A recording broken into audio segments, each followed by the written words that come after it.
si Ate Lilian. 2 beses si kinasal. Ngayon ang problema niya, paano niya makiklaim yung benefit sa SSS nung pangalawang asawa niya na patay na? Eh, ang problema nga, 2 beses siya kinasal, pero hindi siya annulled sa una. Naku, problema nga yan. Kuya Alan, tulong!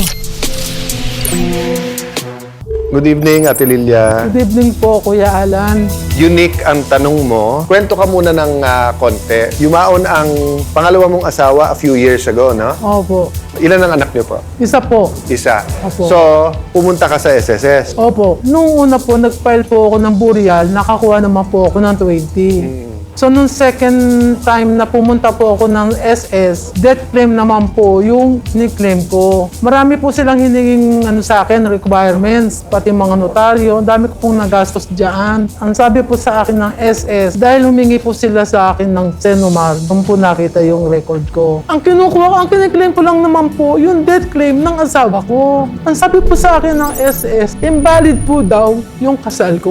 Hindi po daw ako qualified na mag-claim ng death claim ng asawa ko. Sabi ko doon sa SS, nakiusap po ako, baka naman po pwede yung anak ko. O sige, sabi niya sa akin, papuntahin mo dito yung anak mo.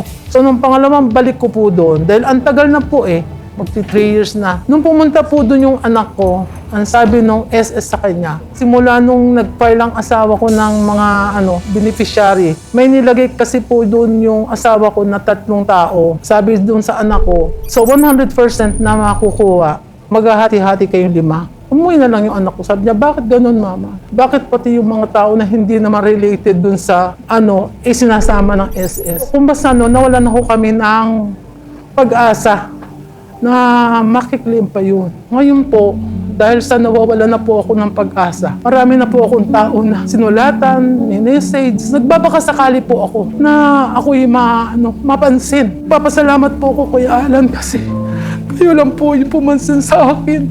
Pasensya ka na, Ate Lilia. Minsan, siguro yung unang lesson sa atin ito, ang mundo minsan kasi either masyadong legalistic o masyadong mapaghusga. Kasi nga, yung Senomar, ang ibig sabihin nun Certificate of No Marriage.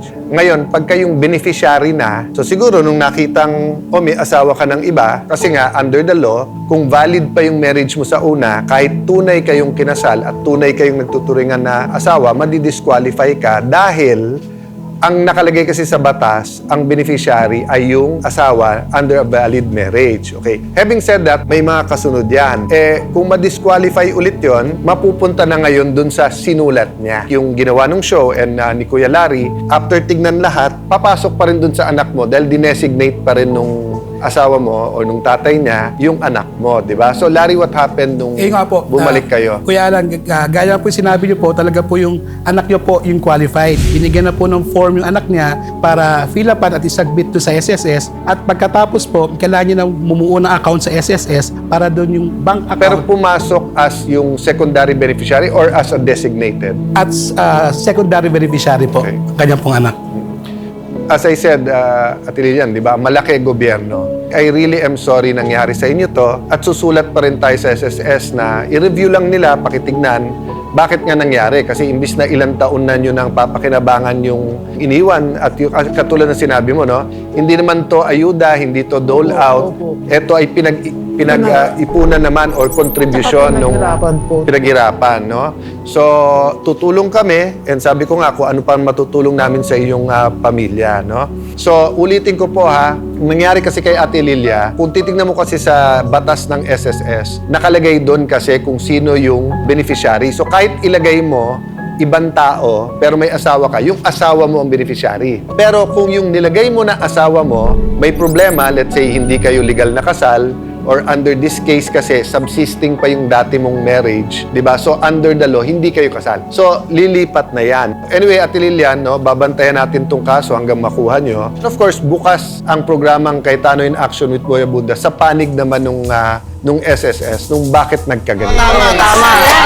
Maraming salamat, Kuya Alan. Ang dami namin natutunan. Yes, ang dami. Mamaya po pala is merong mga dreamers sa showbiz na magtatanong kay Tito Boy. Mamaya po yan sa pagbabalik ng... Cayetano in Action! Cayetano in Action! Cayetano in Action! Ang hula! Cayetano in Action with Boy Abunda would like to thank Siomai King, ang hari ng siomai. JC Organic Barley, live healthy, choose good life. And Seimada from La Luna Cafe. Come home to a delicious tradition. We're located at 103 ML Quezon Avenue, Hagonoy, Taguig. 7. Visit at B6, Bonifacio High Street, BGC, Taguig.